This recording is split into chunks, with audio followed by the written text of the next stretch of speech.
ये अजीब और गरीब किस्म की एक इंतखाबी ज़ाब्ता अखलाक बनाया है इलेक्शन कमीशन ने। पोलिंग स्टेशन के अंदर कोई गड़बड़ है तो कोई भी शख्स आकर वो मीडिया को अगर बताता है तो मीडिया नशर नहीं कर सकेगा। निगरान वज़ीर आज़म हैं अनवारुल हक काकड़, उनको अपनी काबीना बनाने में क्या मुश्किलात पेश आ रही हैं और निगरान हुकूमत की क्या पॉलिसी होगी, इस पॉलिसी का ऐलान बाज़ाब्ता तौर पर कर दिया गया है।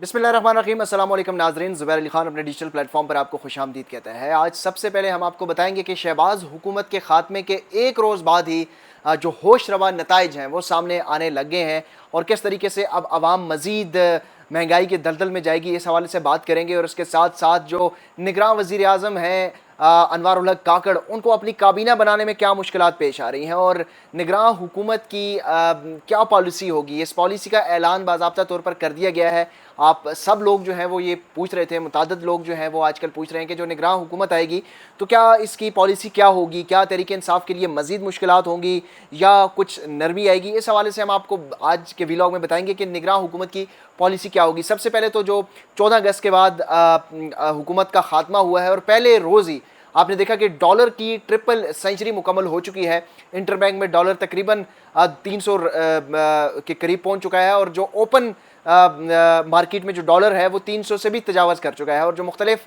तजिया निगार है, जो मुआशी अमूर है, वो प्रेडिक्शन कर रहे हैं कि डॉलर आइंदा आने वाले दो में 320 रुपये का फ़ी डॉलर दस्तयाब होगा और ये इंटर बैंक का रेट है। अगर इंटर बैंक में 320 रुपये का होता है तो ओपन मार्केट की क्या सूरत हाल होगी, इसका अंदाज़ा लगाना मुश्किल नहीं होगा।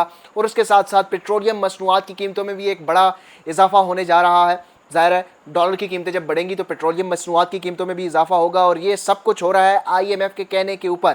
जो IMF के साथ निगरान जो शहबाज हुकूमत है, जिन्होंने बहुत बड़े दावे किए थे कि IMF के साथ जो हमारी 9 महीने का एक कामयाब प्रोग्राम हम लेकर आए हैं और उसको अपना एक बहुत बड़ा कारनामा वो पेश कर रहे थे, लेकिन पहले रोज़ ही उस IMF के प्रोग्राम का अब नताइज जो हैं वो सामने आने लग गए हैं। और IMF प्रोग्राम के तहत, क्योंकि IMF के साथ ये मुआहदा हुआ है कि जो डॉलर की कीमत होगी वो फ्री फ्लो होगी, यानी ओपन मार्केट के हिसाब से होगी और डॉलर जो है वो आइंदा आने वाले दिनों में, ये मैं नहीं कह रहा, माशी माहिरीन कह रहे हैं कि 320 रुपये तक भी जा सकता है और ये मज़ीद भी तकरीबन अगले एक हफ़्ते 2 हफ़्ते तक इसी तरह डॉलर की कीमत में इजाफे का रुझान पाया जाएगा। पेट्रोलियम मसनूआत की कीमतों में भी जो है वो मुसलसल इजाफा हो रहा है। और उसके साथ साथ जो इंटरेस्ट रेट है, अब जो शरह सूद है जो इस वक्त 22% है, उसमें भी ज़ाहिर है जब महंगाई की शरह में इजाफा होगा तो शरह सूद में भी इजाफा होगा। तो कारोबारी हजरात के लिए कोई अच्छी खबरें नहीं हैं। हुकूमत जाती ही एक बहुत बड़ा बम जो है ये आवाम पे गिरा है और साथ साथ कारोबारी अफराद पे भी गिरा है। इंतखाबात के हवाले से जो निगरान हुकूमत कायम की गई है, जो निगरान वज़ीर आज़म है अनवारुल हक काकड़, उनको बहुत बड़ी परेशानी का सामना है क्योंकि इस वक्त कोई भी जो गैर मुतनाज़ा शख्स है वो इस काबीना में शामिल नहीं होना चाहता। सबसे बड़ा धचका जो है वो उनको शुएब सिडल की सूरत में पड़ा है। वो साबिक ब्यूरोक्रेट हैं, एक बहुत तगड़े ब्यूरोक्रेट हैं और अपराइट शख्स हैं।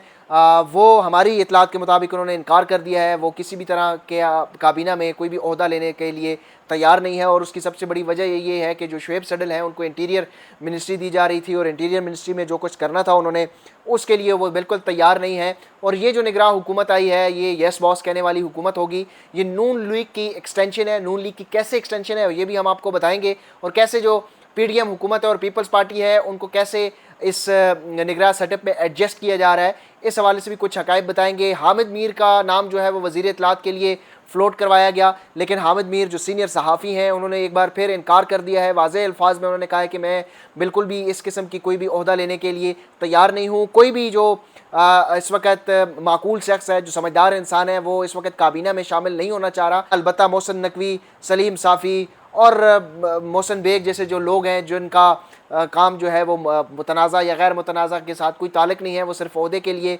तैयार बैठे हैं, तो वो सिर्फ अपनी ना सिर्फ लॉबिंग कर रहे हैं बल्कि वो तैयार हैं, लेकिन काबीना में कोई भी ऐसा शख्स जो है वो आने के लिए तैयार नहीं है जिनकी एक से है, जिनकी एक रेपुटेशन है, जो एक मुआशरे में अच्छा नाम रखते हों। लेकिन इस वक्त अनवारुल हक काकड़ को अभी तक जो है वो बड़ी तवील ताख़ीर हुई है।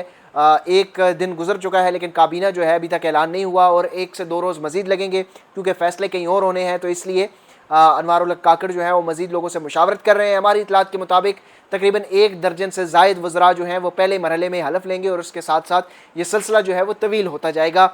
और PDM के साथ साथ पीपल्स पार्टी भी इस निगरां काबीना में शामिल होगी।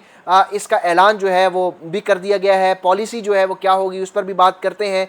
जो निगरां हुकूमत की पॉलिसी है वो वाज़ेह हो चुकी है। जिस तरीके से निगरां वज़ीर-ए-आज़म ने अटॉर्नी जनरल मंसूर अवान को काम जारी रखने का कह दिया है। मंसूर अवान जो है वो पाकिस्तान मुस्लिम लीग नून के नामज़द करदा अटॉर्नी जनरल थे। अब जो मौक़िफ़ है, जो मुख्तलिफ़ अदालतों में रियासत के ख़िलाफ़ केसेस हैं, उसमें वही मौक़िफ़ होगा जो इससे पहले मुस्लिम लीग नून की हुकूमत और PDM हुकूमत का मौक़िफ़ था, जिसमें इंतख़ाबात के हवाले से एक वाज़ेह मौक़िफ़ नून लीग की हुकूमत पहले अपना चुकी है। उसके साथ साथ मिलिट्री कोर्ट्स का मामला है, उस पर भी अटॉर्नी जनरल जो है वो वाज़ेह मौक़िफ़ अदालत के सामने रख चुके हैं। और इसके अलावा नैब केसेस हैं, बहुत सारे ऐसे मामलात हैं जो इस वक्त सुप्रीम कोर्ट ऑफ पाकिस्तान के सामने हैं, जिसमें अटॉर्नी जनरल पेश होकर वफाकी हुकूमत का मौक़िफ़ पेश करना है। तो वह वही मौक़िफ़ होगा जो इस 16 महीने में PDM हुकूमत का रहा है। तो अटॉर्नी जनरल मंसूर अवान अब एक्सटेंशन के तौर पर काम कर रहे हैं। इसके साथ साथ एक और ऐलान जो है वो पाकिस्तान के जो वज़ीर-ए-आज़म के प्रिंसिपल सेक्रेटरी हैं वो भी उसी तरह काम करेंगे। जो शहबाज शरीफ के प्रिंसिपल सेक्रेटरी थे वो भी अब बरकरार रहेंगे और जो पॉलिसीज़ हैं, ज़ाहिर है वज़ीर-ए-आज़म का जो प्रिंसिपल सेक्रेटरी है वो वही पॉलिसीज़ अपनाता है। वो वज़ीर-ए-आज़म का सेकंड इन कमांड होता है। तो जो पॉलिसीज़ वो अपनाते रहे हैं इससे पहले माजी में, वो अब अनवार उल हक की फ़ेस की सूरत में वही पॉलिसीज़ मज़ीद लेके चलेंगे। और इसके साथ साथ जो है वो पॉलिटिकल पार्टीज़ को जो क्रश करने का मामला है वो एक बार फिर सामने आएगा। पाकिस्तान तहरीक इंसाफ के लिए मज़ीद मुश्किलात हैं। जिस तरह आप जानते हैं कि एहसान न्याज़ी को जिस तरह एबटाबाद से पुलिस ने गिरफ़्तार किया और उसके बाद अब इत्तलात आ रही हैं कि वो क्वेटा में हैं, लेकिन अभी तक उनको किसी भी अदालत के सामने पेश नहीं किया गया।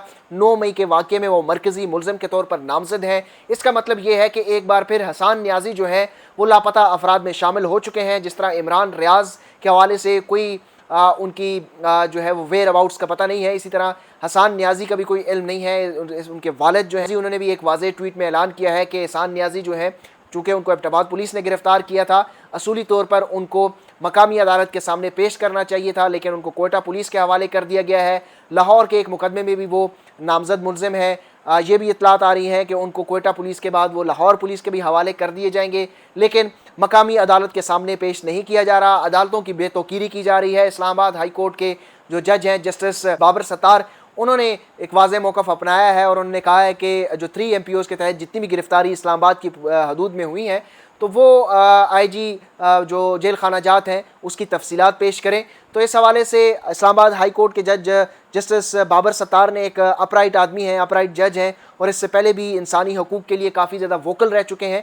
उनके सामने जो मुकदमा है उसमें उन्होंने थोड़ी सी रेजिस्टेंस दिखाई है, लेकिन इस वक्त जो अदालतों के फ़ैसले हैं वो पाँव तले रोंदे जा रहे हैं। परवेज़ इलाही को नैब के हवाले कर दिया गया है। परवेज़ इलाही जिस तरीके से डट कर सामने खड़े हैं, वो चाहे मोनस इलाही की वजह से हो या भी कोई भी रीज़न हो, वज़ारत आला के लिए वो मजबूत उम्मीदवार के तौर पर देखे जा रहे हों, ये इससे कतई नज़र। लेकिन उन्होंने पाकिस्तान तहरीक इंसाफ के मौक़िफ़ के साथ, इमरान खान के मौक़िफ़ के साथ जिस तरह डट कर खड़े हुए हैं, ये उनकी सियासत में माजी का हिस्सा नहीं रहा। लेकिन इस वक्त वो एक मुज़ाहमत की सियासत कर रहे हैं, रजिस्ट कर रहे हैं। तमाम तर हरबे और तमाम तर दबाव के बावजूद वो पाकिस्तान तहरीक इंसाफ छोड़ने का ऐलान नहीं कर रहे। वो कौंसलर भी पाकिस्तान तहरीक इंसाफ छोड़ने का ऐलान करता है तो वो एक बहुत बड़ी कामयाबी की तौर पर देखा जा रहा है। परवेज़ इलाही जो है उस वक्त डट कर खड़े हैं, उनके ऊपर जो है काफ़ी ज़्यादा दबाव है, लेकिन उसके बावजूद वो जेल का सामना कर रहे हैं। अब उनको 7 रोज़ के लिए जिस्मानी रिमांड पर भेज दिया है।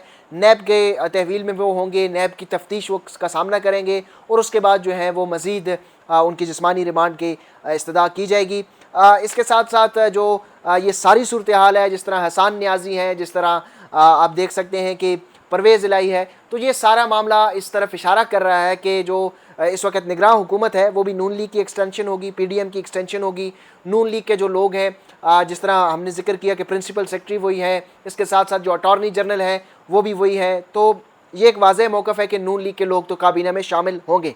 पाकिस्तान पीपल्स पार्टी के लिए बड़ा एक सॉफ्ट कॉर्नर रखने वाले जो वकील हैं एहसन बून, सुप्रीम कोर्ट बार कौंसिल के सदर भी रह चुके हैं, वो भी इस वक्त जो काबीना के दौड़ में शामिल है रुकन बनने के लिए। वज़ीर कानून के लिए इतलात ये आ रही हैं कि वो दौड़ का हिस्सा होंगे।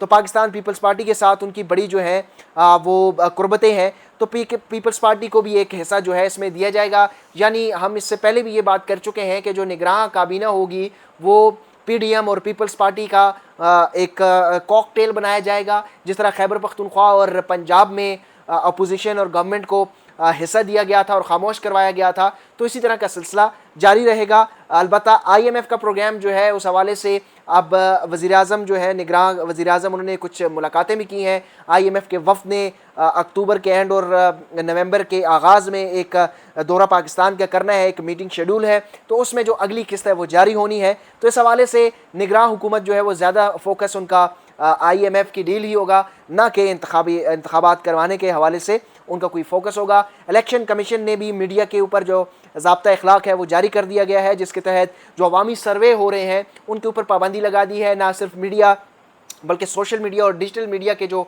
लोग हैं उनके ऊपर भी पाबंदी आयद कर दी गई है। और जो इलेक्शन कमीशन का मौक़िफ़ है वो यही है कि इस तरह अवामी राय जो है वो मुतासर हो सकती है, इसलिए इस तरह के पोल्स के ऊपर पाबंदी है। ये अजीब और गरीब किस्म की एक इंतखाबी ज़ाब्ता अखलाक बनाया है इलेक्शन कमीशन ने, जिसके तहत मीडिया जो है वो किसी का इंटरव्यू नहीं कर सकेगा, ना इलेक्शन से पहले और ना इलेक्शन वाले दिन। इलेक्शन वाले दिन वोटर्स का ये इंटरव्यू नहीं हो सकेगा कि आप किसको वोट डालने जा रहे हैं या आपका वोट डालने का तजुर्बा कैसा होगा। यानी अगर पोलिंग स्टेशन के अंदर कोई गड़बड़ है तो कोई भी शख्स आकर वो मीडिया को अगर बताता है तो मीडिया नशर नहीं कर सकेगा। तो अब से ही जो इंतखाबात का जो दिन होगा, जो पोलिंग डे होगा, उसके ऊपर एक तरह से ब्लैकआउट लगाने की तैयारियां कर दी गई हैं। तो ये सारी सूरत हाल है। आज के व्लॉग से अब तक के लिए इतना ही। अपना फीडबैक ज़रूर दीजिएगा। मुझे दीजिए इजाज़त। अल्लाह हाफ़िज़।